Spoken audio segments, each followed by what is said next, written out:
பெரும்பான்மையான இந்த சமூகத்துடைய வாலிபர்களிடத்திலே தவறான பழக்கங்களும் செயல்களும் நாளுக்கு நாள் அதிகரித்துக் கொண்டே வருகிறது. சமூகத்துடைய பெரிய முசீபத் இது. காலம் மாறிவிட்டது பெற்றோர்களே. இந்த உலகத்துடைய கலாச்சாரம் மாறிவிட்டது. எங்கு பார்த்தாலும் பெண்களை ஒரு மோகப் பொருளாக காட்டக்கூடிய ஒரு கலாச்சாரம் உலகம் முழுக்க பரவிவிட்டது. இசை என்ற பெயரில் பெண்கள் மிருகங்களாக காட்டப்படுகிறார்கள்.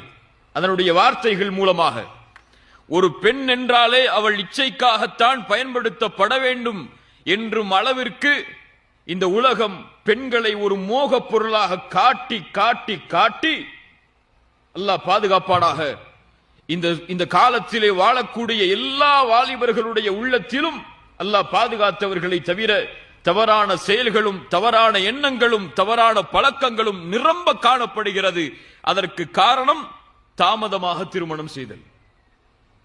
ஹலாலான வழியில் அவர்களை செல்லுவதற்கு தடையாக யார் இருப்பதென்று பார்த்தால் அவர்களுடைய பெற்றோர்கள்.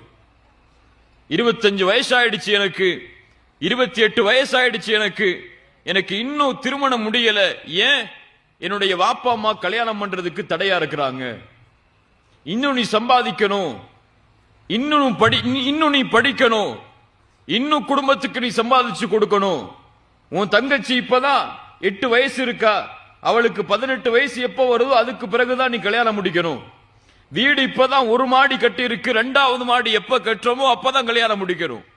இப்படி பிரச்சனைகள், அவர்களுடைய வாழ்வில் இருக்கக்கூடிய பிரச்சனைகளை இவர்கள் மேல் திணித்து எப்படி இந்த உலகத்தில் ஹலாலாக வாழ்வதென்று தெரியாமல் ஹராமை எளிதாகவே அவர்கள் செய்ய ஆரம்பித்து விட்டார்கள்.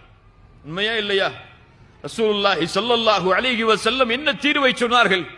ரசூலுல்லாஹி ஸல்லல்லாஹு அலைஹி வஸல்லம் சொன்னார்கள், வாலிபர்களே, நேரடியாக அழைக்கக்கூடிய அழைப்பு. பெற்றோர்களை அல்லாஹ்வுடைய தூதர் அழைக்கவில்லை. இங்கே ஆண்களின் பெற்றோர்களை அழைக்கவில்லை. யா மஅஷர ஷபாப், என் சமூகத்தின் வாலிபர்களே, மன் இஸ்ததாஅ மின்குமுல் பாஅத ஃபல்யதஸவ்வஜ், யாருக்கு பாஅத் இருக்கிறதோ, பாஅத் என்றால் செல்வத்தாலும் உடலாலும் வலிமை உள்ளவர். இந்த வலிமையை அடைதல், செல்வத்தாலும் உடலாலும் வலிமையை அடைதல், இந்த தன்மை உங்களிடத்திலே இருந்தால் ஃபல்யதஸவ்வஜ், அவர் திருமணம் முடிக்கட்டும். யாருடைய கட்டளை? ரசூலுல்லாஹி ஸல்லல்லாஹு அலைஹி வஸல்லம் உடைய கட்டளை.